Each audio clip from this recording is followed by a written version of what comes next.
Garuda terbang tinggi, hancurkan semua yang menghalangi. Merah putih di dalam dada, Indonesia pantang menyerah.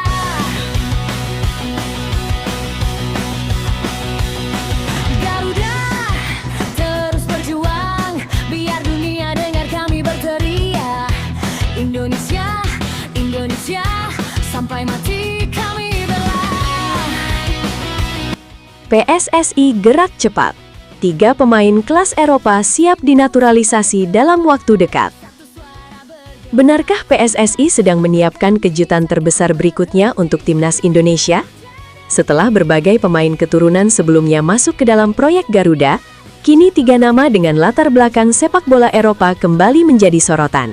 Laurens Ulrich, Julian Oirip, dan Pascal Struijk. Kalau ketiganya benar-benar berhasil didapatkan, apakah ini tanda bahwa John Hartman sedang membangun generasi Garuda yang jauh lebih kuat?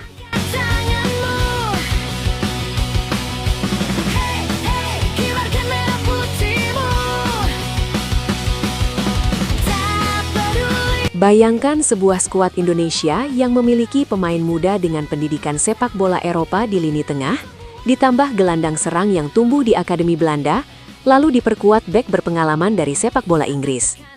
Kedengarannya seperti sebuah mimpi bagi fans Garuda. Tetapi sekarang, mimpi itu mulai ramai dibicarakan. Nama pertama yang menarik perhatian adalah Laurens Ulrich. Pemain muda yang berkembang di lingkungan sepak bola Jerman ini memiliki profil yang sangat menarik.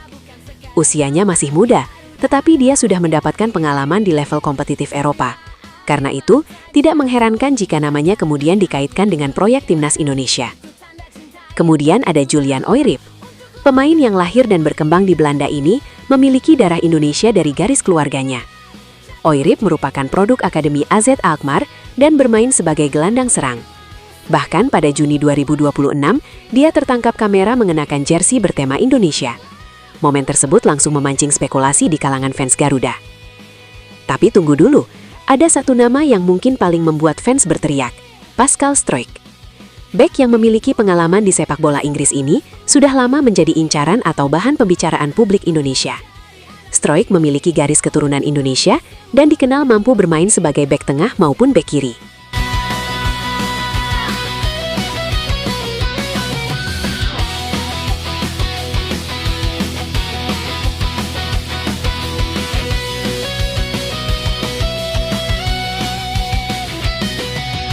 Kalau 3 nama ini benar-benar berhasil dibawa ke timnas, komposisi skuad Hartman bisa berubah drastis. Ulrich menawarkan opsi di lini tengah. Oirip bisa memberikan kreativitas di area serang, sementara Struijk dapat memberikan tambahan kekuatan serta pengalaman di lini belakang. 3 posisi, 3 karakter, dan 1 tujuan. Membuat Garuda semakin sulit dikalahkan. Tetapi fans garis keras pasti langsung bertanya, kalau memang mereka bagus, kenapa PSSI tidak langsung menyelesaikan prosesnya? Pertanyaan itu sangat wajar. Namun, naturalisasi bukan sekedar mengganti paspor. Ada pemeriksaan garis keturunan, dokumen kewarganegaraan, prosedur pemerintah, dan yang tidak kalah penting, kelayakan berdasarkan regulasi FIFA. Terlebih lagi, status ketiga pemain ini tidak sama. Julian Oirip memang memiliki darah Indonesia, dan namanya muncul dalam pembahasan mengenai naturalisasi. Tetapi belum ada kepastian bahwa prosesnya sudah resmi berjalan. Bahkan, laporan yang membahas dirinya menyebut belum diketahui apakah Oirip berminat membela Indonesia. Begitu pula Pascal Struijk. Namanya memang sangat menarik karena kualitas dan pengalaman di sepak bola Inggris. Tetapi sampai saat ini, belum ada konfirmasi resmi bahwa dia sedang menjalani proses naturalisasi untuk Indonesia. Bahkan, ada pemberitaan yang menyebut Struijk memprioritaskan karir internasional bersama Belanda.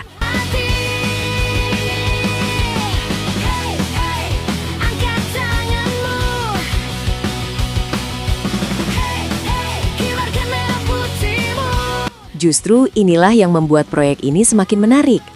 Kalau Hartman benar-benar memasukkan nama-nama tersebut dalam daftar pemain yang dipantau, berarti dia sedang mencari pemain bukan hanya berdasarkan popularitas, tetapi berdasarkan kebutuhan taktik. Seorang pelatih tentu membutuhkan pemain yang bisa menjalankan sistem, bukan sekadar pemain dengan CV bagus. Bayangkan lini tengah Garuda mendapatkan tambahan pemain seperti Ulrich. Indonesia bisa memiliki lebih banyak opsi untuk mengontrol pertandingan.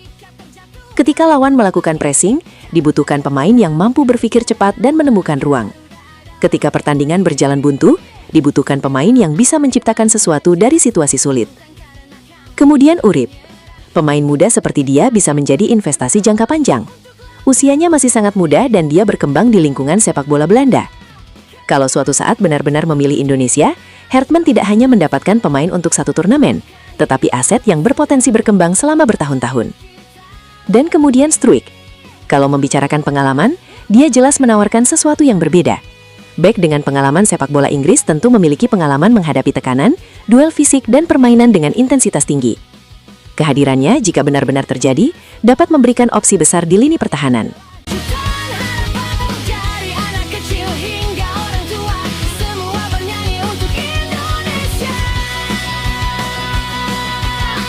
Tetapi, justru karena kualitas mereka, persaingan di timnas Indonesia akan menjadi semakin kejam.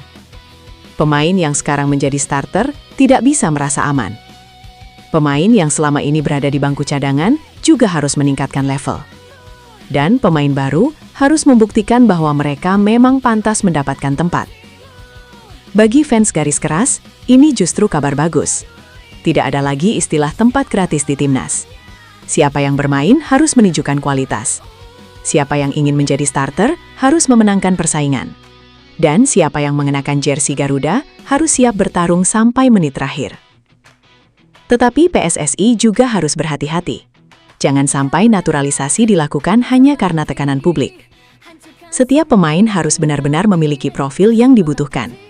Kalau tidak cocok dengan sistem Hertman, nama besar saja tidak akan banyak membantu.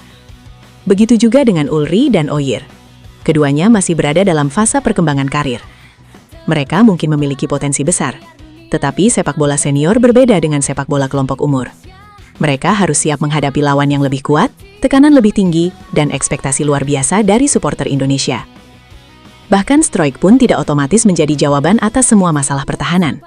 Kehadirannya hanya akan berguna jika dia benar-benar ingin bermain untuk Indonesia dan memenuhi seluruh persyaratan yang diperlukan. Karena dalam sepak bola internasional, keputusan pemain adalah faktor yang tidak bisa dipaksa.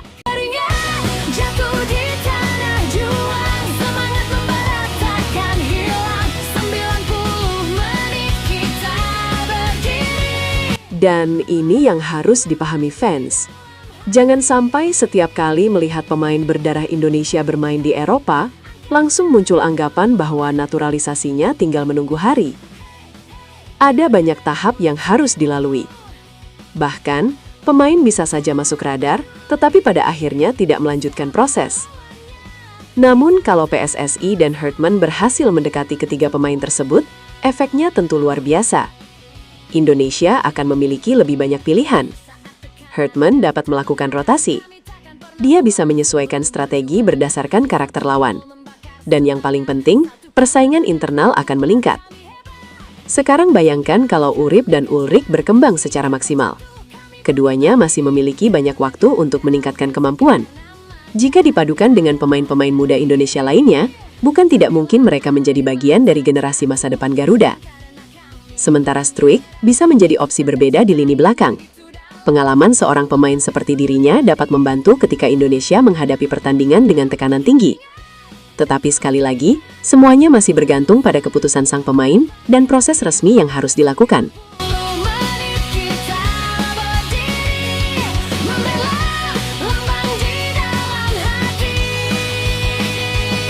Karena itulah, sampai PSSI mengumumkan prosesnya, publik belum bisa memastikan bahwa Ulrich, Urip, dan Struijk akan benar-benar menjadi WNI. Dan justru disitulah rasa penasaran semakin besar. Kalau suatu hari PSSI benar-benar mengumumkan ketiganya sebagai target resmi Hertman, jagat sepak bola Indonesia tentu akan kembali panas. Fans akan mulai menghitung starting 11, pemain lama akan mendapatkan pesaing, dan Hertman akan memiliki tugas besar, memilih siapa yang benar-benar pantas menjadi bagian dari proyek Garuda. Jadi sekarang pertanyaannya, apakah Lauren Ulrich, Julian Urip, dan Pascal Struijk benar-benar akan menjadi tiga kejutan besar PSSI? Apakah Hartman sedang menyiapkan generasi baru dengan kombinasi pemain muda Eropa dan pengalaman level tinggi? Atau justru ada satu nama lain yang selama ini diam-diam sedang dikejar? Kalau 3 nama ini benar-benar masuk proses resmi, jangan kaget kalau pengumuman berikutnya membuat fans Garuda kembali gempar.